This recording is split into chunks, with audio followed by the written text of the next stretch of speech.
Typical பிரியாணிக்கே tough கொடுக்குற இந்த கீரனூர் பிரியாணி ரொம்பவே டிஃப்ரெண்ட்டாக நெய், தயிர் அண்ட் ஆல்சோ லெமன் எதுவுமே ஆட் பண்ணாமல் ரொம்ப ராவான டேஸ்ட்டில் பயங்கரமாக இருக்கும். இது செய்கிறதுக்கு ஃபர்ஸ்ட் மசாலா ரெடி பண்ணிக்கலாம்.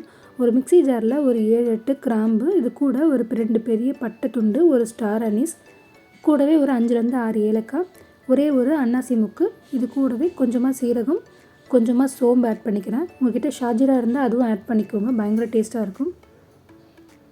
அவ்வளோதான், மசாலா ரெடி ஆகிடுச்சு.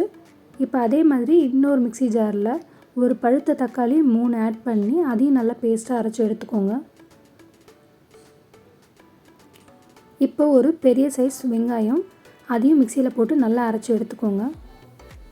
அதே மாதிரி புதினா, கொத்தமல்லி, இது கூடவே 2 பச்சை மிளகாய் போட்டு அதையுமே பேஸ்ட்டாக அரைச்சி எடுத்துக்கோங்க. அவ்வளோதான். இப்போ டைரெக்டாக குக்கரில் 3 கரண்டி கடலெண்ணெய் ஆட் பண்ணிக்கிறேன். இது சூடானதுக்கப்புறமா பட்டை, கிராம்பு, ஏலக்காய் ஆட் பண்ணிக்கிறேன். கூடவே கொஞ்சமாக கல்பாசி ஆட் பண்ணிக்கிறேன். இப்போது வெட்டி வச்ச பெரிய வெங்காயம் 3 ஆட் பண்ணிக்கிறேன். எல்லாம் நல்லா வதங்கட்டும். கொஞ்சம் கலர் மாதிரி கோல்டன் ப்ரௌனாக ஆனதுக்கப்புறமா இதில் நான் ஒரு ஹீப்டு டீஸ்பூன் அளவுக்கு இஞ்சி பூண்டு பேஸ்ட் ஆட் பண்ணிக்கிறேன்.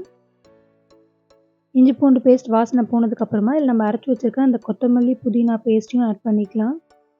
இது கொஞ்சம் லேசாக வதங்கினதுக்கப்புறமா நம்ம அரைச்சி வச்சுருக்க தக்காளி ஆட் பண்ணிக்கலாம். எல்லாத்தையும் நல்லா மிக்ஸ் பண்ணிக்கோங்க.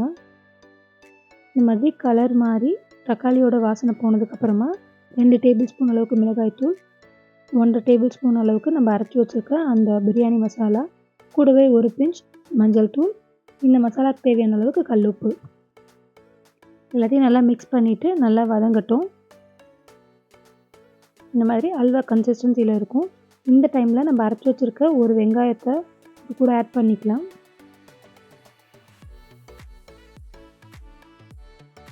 இது நல்லா வதங்கினதுக்கப்புறமா நான் வேக வச்ச மட்டன் ஆட் பண்ணிக்கிறேன். மட்டனில் கொஞ்சமாக மஞ்சள்தூள், கல்லுப்பு, இஞ்சி பூண்டு பேஸ்ட் போட்டு வேக வச்சுருந்தேன். அந்த மட்டன் இது கூட ஆட் பண்ணி எல்லாத்தையும் நல்லா மிக்ஸ் பண்ணிக்கலாம். இப்போது மட்டன் வேக வச்ச தண்ணி இருந்துச்சு, அதையும் இது கூட ஆட் பண்ணிக்கிறேன். இது நல்லா கொதித்து வரும்போது 1/2 மணி நேரம் ஊற வச்சுருந்த சீரக சம்பா அரிசி ஆட் பண்ணிக்கோங்க. 1 கப் ரைஸ்க்கு 2 கப் தண்ணி அளவுக்கு வச்சுருக்கேன். இன்றைக்கி தம் போடலை, நான் குக்கரில் தான் வைக்க போகிறேன். ஸோ அதனால் குக்கர் மூடியை ஃபுல்லாக மூடி 2 விசில் வந்ததுக்கப்புறம் எடுத்திங்கன்னா சூப்பரான Keeranur style mutton biryani ready ஆகிடுச்சு. நீங்களும் கண்டிப்பாக ட்ரை பண்ணி பாருங்கள். ஒரு டிஃப்ரெண்ட்டான டேஸ்ட் கொடுக்கும். பிடிச்சா லைக் அண்ட் கமெண்ட் பண்ணுங்கள். ஃப்ரெண்ட்ஸ் அண்ட் ஃபேமிலிக்கு ஷேர் பண்ண மறந்துடாதீங்க. கூடவே நம்ம சேனலை சப்ஸ்கிரைப் பண்ணவும் மறந்துடாதீங்க. தேங்க்யூ.